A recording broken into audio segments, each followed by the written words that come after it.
السلام علیکم ورحمۃ اللہ وبرکاتہ۔ نحمده ونصلي على رسوله الكريم، اما بعد، فاعوذ باللہ السمیع العلیم من الشیطان الرجیم، بسم اللہ الرحمن الرحیم۔ واللہ جعل لکم من بیوتکم سکنا، صدق اللہ العظیم۔ میں ابتدا کرتا ہوں اس رب کبریا کے نام سے کہ جو رب ہماری شارک سے بھی زیادہ قریب ہے۔ یہ سورج، یہ ستاروں جیسا جہاں کوئی نہیں دے گا، یہ سورج، یہ ستاروں جیسا جہاں کوئی نہیں دے گا،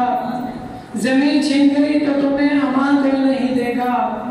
وطن یہ مٹ گیا تو تم بھی مٹ جاؤ گے نادانو، وطن یہ مٹ گیا تو تم بھی مٹ جاؤ گے نادانو، کہ اس وطن کو ہی زندگی سمجھو، اسی کو ہی زندگی مانو، کہ پاکستان سے باہر تمہارا کچھ نہیں ہے یارو۔ حضرات اکرام قدر، میں تاریخ کا مطالعہ کرتا ہوں، میں خود کو کئی برس پیچھے محسوس کر کے دیکھتا ہوں کہ شہیدوں کے لہو سے لکھی گئی تحریر، قائد کی انتھک محنت کی تصویر، اقبال کے خواب کی تعبیر، کہ ہمارا پاکستان لہو لہان جب ظلم و ستم کے سکنجوں کو پھاڑ کر دنیا صفحہ ہستی پر روشنی بن کر ابھرتا ہے، تو کئی حاسدین یہ کہتے تھے کہ چند ماہ، یہ چند سال سے زیادہ یہ اس دنیا کے نقشے پر جم نہیں سکتا، دنیا کے نقشے سے غائب ہو جائے گا۔ کعبہ کے رب کی قسم، آج دنیا کائنات نے یہ منظر دیکھا کہ نہ صرف ہم اللہ کے فضل و کرم سے قائم و دائم رہے، بلکہ ہم نے اپنی جدوجہد سے یہ ثابت کر دیا کہ جب قافلہ عزم و یقین سے نکلے گا، کہ جب قافلہ عزم و یقین سے نکلے گا تو راستہ جہاں سے چاہیں گے وہاں سے نکلے گا۔ عالی وقار، ہم نے ہر شعبہ زندگی میں ثابت قدم رہے، ہم نے ترقی کے مناظر کو طے کرتے رہے، ہم جرأت اور بہادری میں سلطان، ٹیپو اور حیدر بنے، ولید کی تلوار بنے، فاروق کی للکار بنے،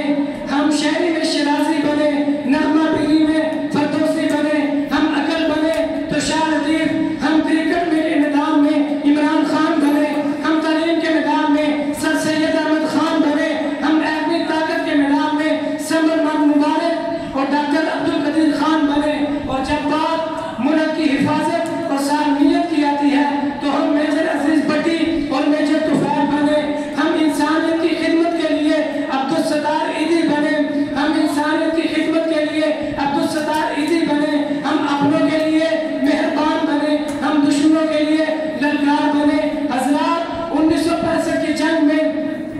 ہمارے افواج نے، ہمارے محبان وطن نے یہ بات ثابت کر دی تھی کہ ایک محب وطن کو اپنے وطن کے لیے اپنی جان کی قربانی کی پرواہ نہیں کرنی چاہیے۔ حضرات، انہوں نے کہا تھا ہم تو تخت و تختہ میں ایک ہی چیز کو چنا کرتے ہیں، ہم دنیا میں عجب شان سے جیا کرتے ہیں، تو کیا چیز ہے، بندوق کسے کہتے ہیں، ہم تو ٹینکوں کی صفوں کو چھین دیا کرتے ہیں۔ حضرات، آج بھی ہماری افواج اس ملک کی سرحدوں میں سیسا بلیک دیوار کی طرح کھڑی ہے اور دشمنان پاکستان کو یہ اعلان کر کے بتا رہی ہے کہ ہم وہ قوم ہے جو جبر کو جڑ سے مٹاتی ہے، جو ظلم کو مار بگاتی ہے، جو جبر سے جڑ کو مٹاتی ہے، جو ظلم کو مار بگاتی ہے۔ ہم موت کو آنکھ دکھاتے ہیں، ہم تیغ سے کب گھبراتے ہیں۔ علامہ اقبال بھی کہا کرتے تھے کہ ہم توپ سے بھی لڑ جاتے ہیں۔ حضرات، ہمارے قائدین ہمیں یہ بات سکھایا کرتے تھے کہ محبان وطن کے لیے یہ وطن ان کی آن بان اور شان سے سب سے زیادہ قریب ہے۔ ہم نے اس پاکستان کے لیے، ہم نے اس پاکستان کے سماجی